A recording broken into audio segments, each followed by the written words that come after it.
when I was in prison, I never, I didn't have victims. So I didn't have to go on a victim board. I robbed banks, right? I didn't have victims. And I was in Alberta prison, and on a Saturday, my mom came to visit me. And at the end of the Saturday, I was really happy my mom came to visit me. My worker partner, 10, 15 years younger than me, a big, strong guy who I worked out with, I said to him, oh, you know, I had a great day. My mom came to visit me. And I said, doesn't your mom ever come visit you? And he goes, no, my mom has agoraphobia. She's afraid to go outside. And I says, oh, that's terrible. What happened?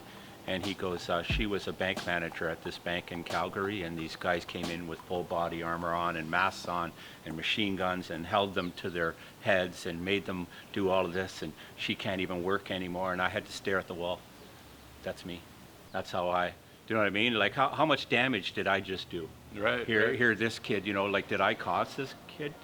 That his mother can't even, you know, I had to, like, that guy, I couldn't even look at him after that because of what I had done to his mother, right?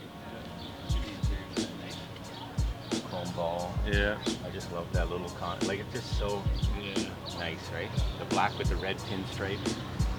Perfect line. Yeah. That's a really nice.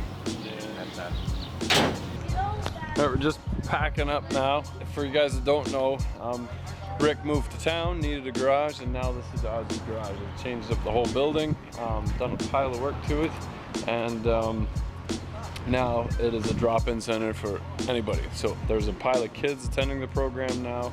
I work one-on-one with the kids. Okay. So the only time I don't work one-on-one, is my schedule's right there, is Tuesday night, drop in, and Thursday night because of the car show. Yeah. And then every Thursday, they'll have that Corvette at the car show on the street. So a bunch of kids will be there too. A pile of people came today. It was a really good turnout. A pile of contacts were made. If you're in the Port Colborne area, stop in corner of King and Charlotte, center of town, really close to the Food Basics if you see it there, and just stop in and say hello. Said my dad would just go crazy over this. Yeah. They were rare. What's with the push buttons on the console? Oh, isn't that neat? It's a glass roof. Look at it's a sun liner roof, not plexiglass, glass. Green, isn't it? Look at the Art Deco interior. You can see the old hats here. Isn't that nice? I love this stuff. Beautiful lines on it, tight gaps. Yeah, that's a beautiful. Yeah, that was really well done.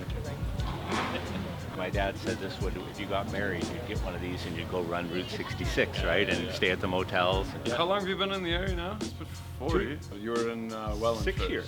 6 years, I was 3 or 4 years there. Well, you were, you know, when I met you, I had just moved there.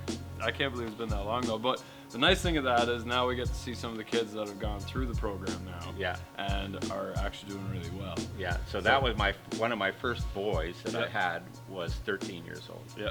And he was so shy and so socially awkward. Hair in front of his face. Oh yeah, and hands in his pockets like and shoulders folded forward. And if he was here, he'd be facing that wall. Yeah.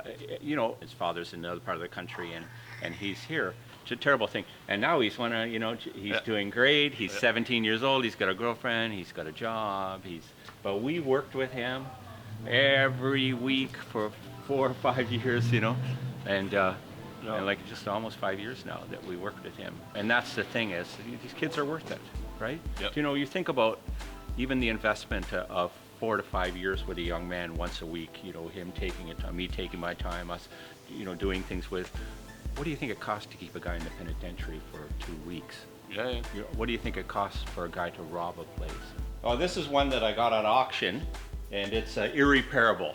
So it's branded irreparable, which I like because that's all my kids are branded irreparable, right? So it really, you know, makes sense to me, right? So you're gonna prove somebody wrong? Yes, here's a Corvette that, you know, the frame needed welding, the brake system was gone, the floors were just like cheese, right? It was really, you know, it was a lot of work, and then look at it now. Yep. So this will go on a table over here in the corner, and we'll get stripped right down to engine tranny, and then we'll sell the rest. So what's been done? Somebody's making a new cradle for the rad? Yeah, one of the problems with these cars was overheating back in the day. Because they ran a clutch fan, which really didn't work well, old school technology. So we had to rebuild the frame the rad cradle anyway, because once we took the rad out, it was rotted at the bottom because of leaves collecting, you know, just Yep. the age of the car. Yep.